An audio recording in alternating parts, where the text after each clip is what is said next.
Saludos, buenas noches a todos, bienvenidos al telediario del 24 News.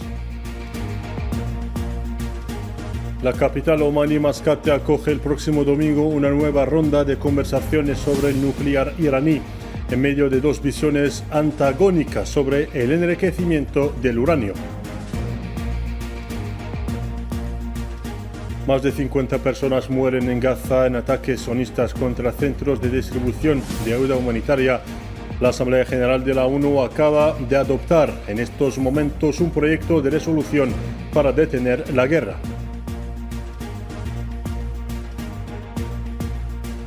En la India, un avión de la compañía Air India se estrella en Ahmedabad con un pesado saldo de más de 260 pasajeros muertos.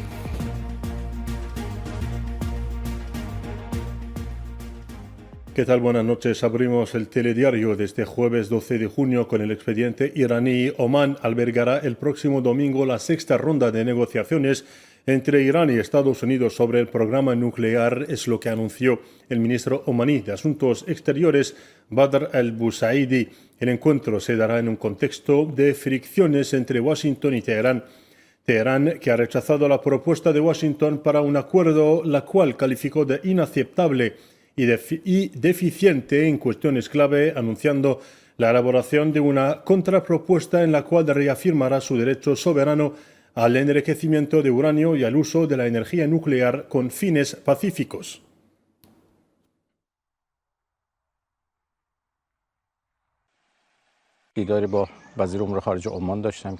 Tuve una reunión con el ministro de Asuntos Exteriores de Omán y se ultimaron los preparativos para la próxima ronda de negociaciones para el domingo.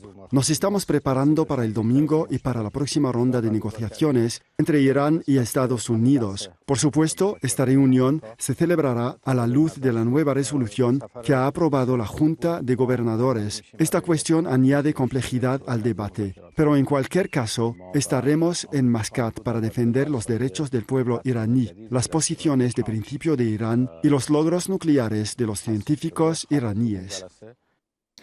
Amenazas de ataques, sanciones y aún la evacuación de parte del personal diplomático y militar estadounidense en Oriente Medio. Las tensiones escalan entre Washington y Teherán en un contexto de estancamiento de las negociaciones sobre el programa nuclear iraní, lo que deja temer un conflicto regional de grandes proporciones. Kahina Mansri nos amplía la información. Las tensiones escalan entre Washington y Teherán mientras se aproxima una nueva ronda de negociaciones indirectas entre Estados Unidos e Irán respecto al programa nuclear de Teherán, negociaciones en las cuales el enriquecimiento de uranio ha emergido una vez más como la cuestión más espinosa. Al respecto, el Consejo de Gobernadores del Organismo Internacional de Energía Atómica aprobó una resolución en la que declara formalmente que Irán incumple sus obligaciones de no proliferación. En respuesta a esta acción juzgada ilegal por Teherán, Irán anunció la puesta en servicio de su tercer centro de enriquecimiento. En respuesta a esta medida ilegal, política y extremista, ponemos en marcha nuestro tercer centro de enriquecimiento. Hemos construido y preparado sus operaciones y el emplazamiento, un lugar seguro e invulnerable. Irán no contempla renunciar a su programa nuclear pacífico ni ceder a las presiones. Hoy nos encontramos en una situación en la que Estados Unidos y Europa intentan imponer la mayor cantidad de sanciones y presiones a nuestro pueblo y a nuestro país. Lo hacen porque ellos piensan que pueden detener nuestro progreso con estas presiones. Creamos y apoyémonos en Dios. Somos capaces de superar todos los problemas. Somos devotos de Dios. Como resultado, no somos devotos de América y sus aliados. Esto no significa que queramos luchar contra el mundo. Queremos hablar con el mundo, no nos someteremos a la fuerza, la opresión y la intimidación. La preocupación por un posible ataque de la entidad sionista y la perspectiva de represalias enérgicas por parte de Irán llevaron a Estados Unidos a evacuar a sus diplomáticos de Oriente Medio, que según Donald Trump se ha convertido en un lugar peligroso a la luz de las actuales tensiones. Estas tensiones no dejan de subir en las últimas horas. El presidente de Estados Unidos no ha descartado este jueves un ataque israelí contra Irán, subrayando, sin embargo, que preferiría evitar el conflicto y llegar a una solución pacífica sobre el programa nuclear. En Gaza, la ocupación israelí intensificó sus ataques. 48 palestinos cayeron en mártires y otros resultaron heridos como consecuencia de los bombardeos de la ocupación contra localidades de la Franja de Gaza, en particular Khan Yunis, donde los aviones de guerra de la ocupación bombardearon tiendas de los desplazados. Fuentes médicas en Gaza anunciaron este jueves que el balance de la actual agresión ha alcanzado 55.207 mártires y 127.821 heridos.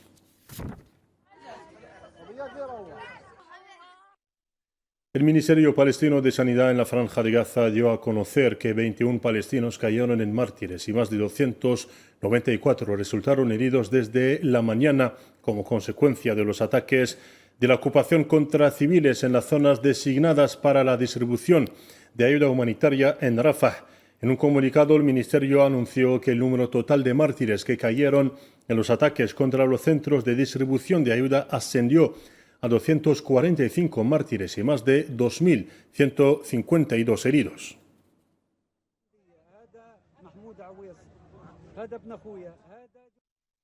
Y debido a los intensos bombardeos, Gaza se quedó incomunicada sin Internet, lo que paraliza las operaciones de la ayuda en la franja, según declaró el portavoz adjunto del secretario general de la ONU, quien ha precisado que todas las líneas vitales para los servicios de emergencia, la coordinación humanitaria y la información vital en Gaza están cortadas.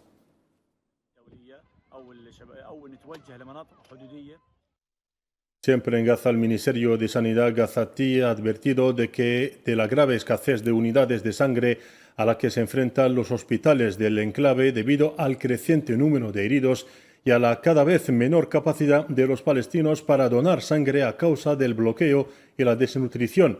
En un comunicado emitido este jueves, el Ministerio llamó a las organizaciones internacionales a presionar a la ocupación para que permita urgentemente la entrada de cantidades suficientes de unidades de sangre y suministros médicos.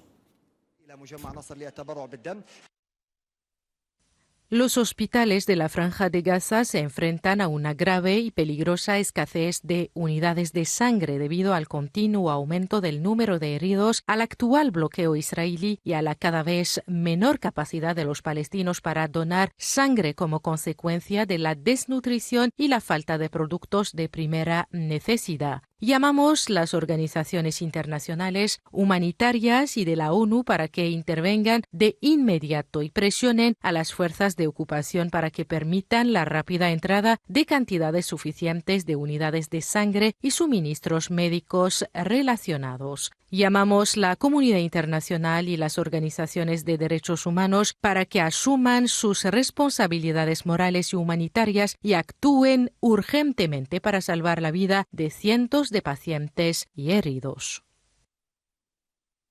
Y en el marco de la solidaridad con Gaza, la caravana Somud, caravana magrebí de resiliencia para romper el bloqueo de Gaza, partió este jueves por la mañana hacia la ciudad de Misrata en preparación de su viaje a las ciudades y regiones del este de Libia.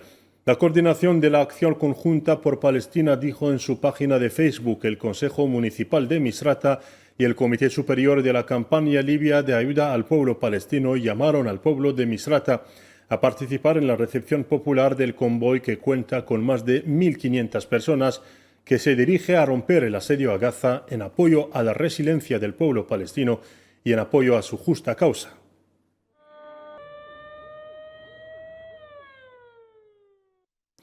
Y el presidente de la iniciativa argelina de apoyo a Palestina, Yahya Sari, confirmó que la caravana de la resiliencia magrebí se dirige a la ciudad libia de Benghazi antes de llegar a la frontera egipcia. La caravana se dirigirá, si Dios quiere, a la ciudad de Benghazi, luego a la frontera entre Libia y Egipto, para que lleguemos a tiempo según lo programado. Esta caravana, si Dios quiere, se esforzará por llegar al Cairo el 15 de junio, fecha mencionada en todos los comunicados y llamamientos a los participantes. También la caravana terrestre de resiliencia y las demás caravanas que llegarán por aire desde varios países se encontrarán en Egipto y desde el Cairo nos trasladaremos, si Dios quiere, al cruce de Rafah. Y a nivel de las Naciones Unidas, y como decíamos, la Asamblea General de la ONU adoptó hace pocos minutos una resolución que exige un alto el fuego inmediato, incondicional y permanente en Gaza, condena enérgicamente el uso de la hambruna como arma de guerra y pide el levantamiento del bloqueo impuesto por la ocupación israelí al suministro de ayuda humanitaria a Gaza. El proyecto de resolución presentado por 23 países y Palestina y encabezados por España fue aprobado por la Asamblea General por una mayoría de 149 votos a favor, 12 en contra y 19 abstenciones en su 10ª sesión extraordinaria. Esta decisión se produce después de que el Consejo de Seguridad no adoptara el 4 de junio una resolución que pedía un alto el fuego inmediato y permanente en Gaza tras el veto estadounidense, a pesar del apoyo de todos los demás miembros del Consejo.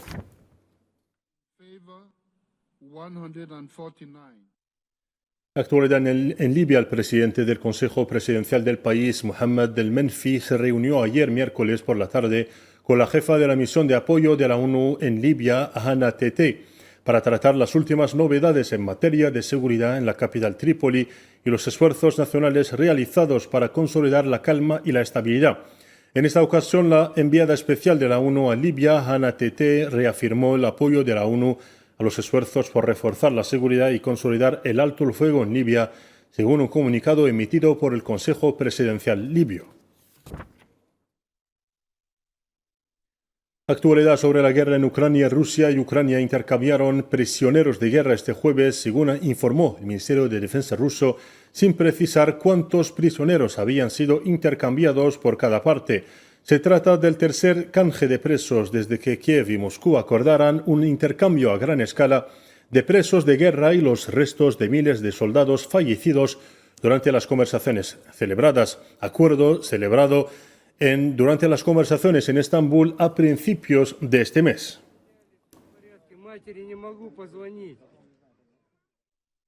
El presidente ucraniano Volodymyr Zelensky, en una intervención por videoconferencia durante una conferencia sobre seguridad celebrada en Praga, destacó este jueves la importancia de imponer sanciones severas a Rusia, en particular aquellas dirigidas a su industria petrolera. En su discurso ante la cumbre de seguridad GlobSec, Zelensky afirmó que tales medidas podrían cortar de manera efectiva la financiación de Rusia para la guerra y potencialmente obligarla a buscar la paz.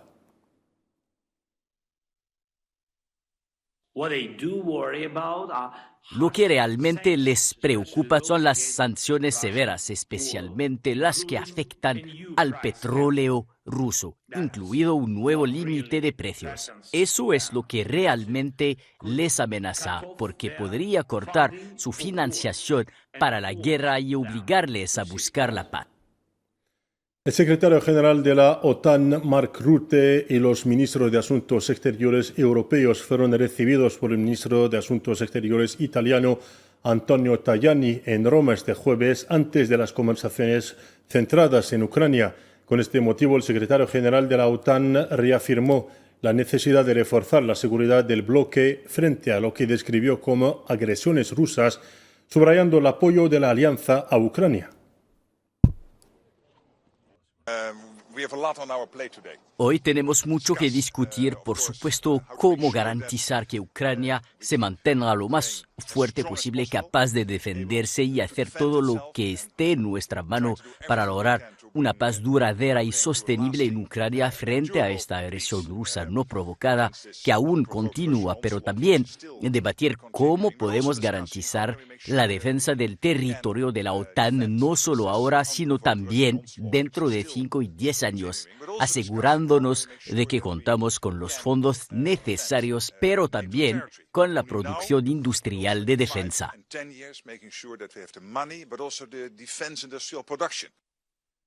Y en otro frente de la actualidad, China confirmó este jueves el acuerdo comercial anunciado por el presidente estadounidense Donald Trump, afirmando que ambas partes debían respetar el consenso y añadiendo que China siempre cumplía con su palabra. El acuerdo alcanzado tras la conversación telefónica entre Donald Trump y el presidente chino Xi Jinping la semana pasada supone una delicada tregua en la guerra comercial entre las dos mayores economías del mundo.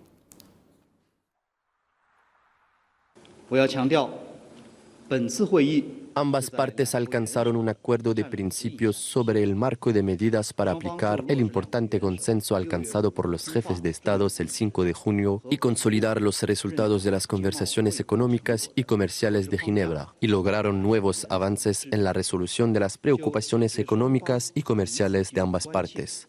China siempre ha cumplido con su palabra y ha obtenido resultados. Esperamos que Estados Unidos colabore con China para aplicar el importante consenso alcanzado por los dos jefes de Estado y fortalezca la cooperación a través de la comunicación y el diálogo. Y en referencia a las tensiones en Estados Unidos, varios gobernadores demócratas del país han intensificado su resistencia, reforzando las leyes estatales que restringen la cooperación con los agentes de inmigración en el momento en que el presidente Donald Trump discute con el gobernador de California sobre la aplicación de las leyes de inmigración. Los republicanos del Congreso convocaron este jueves a otros gobernadores demócratas al Capitolio para interrogarlos sobre las políticas que limitan la cooperación con las autoridades federales de inmigración. La administración Trump está anteponiendo el extremismo, la crueldad y el caos a la protección de los niños y las familias. Trump no se centra en sacar a los delincuentes violentos de nuestras calles. Está aterrorizando a nuestras comunidades para cumplir con las cuotas de deportación de padres y madres, abuelos y niños. Y está tratando de presionar a los líderes de nuestra ciudad y nuestro estado para que desvíen sus limitados recursos de las graves amenazas a la seguridad pública y se centren en familias pacíficas y respetuosas con la ley. Trump no está tratando de protegernos, está tratando de dividirnos. Trump isn't trying to protect us, he's trying to divide us. La presidenta de México, Claudia Sheinbaum, se opuso a la criminalización de los migrantes en su reunión con el subsecretario de Estado ayer miércoles en medio de las crecientes protestas en Estados Unidos contra las redadas contra migrantes. A lo largo de esta semana, Sheinbaum ha criticado los actos violentos durante las protestas contra las redadas migratorias y ha pedido a las autoridades estadounidenses que respeten el Estado de Derecho al gestionar la migración. Pero hablamos del tema de migración también. Le planteé obviamente el tema de comercio, que para nosotros es fundamental, y también planteé el tema de la preocupación que tenemos de todos nuestros compatriotas que están en Estados Unidos y que no estamos de acuerdo con este esquema de criminalizar a personas trabajadoras. Él dijo que iba a enviar este mensaje al Departamento de Estado y al propio presidente Trump. En la India, más de 200 personas a bordo del avión de Air India que se estrelló este jueves en Ahmedabad han fallecido, según informó el periódico local Indian Express, citando fuentes policiales. El avión con destino a Londres se estrelló minutos después de despegar de la ciudad occidental india de Ahmedabad en uno de los peores desastres aéreos del país.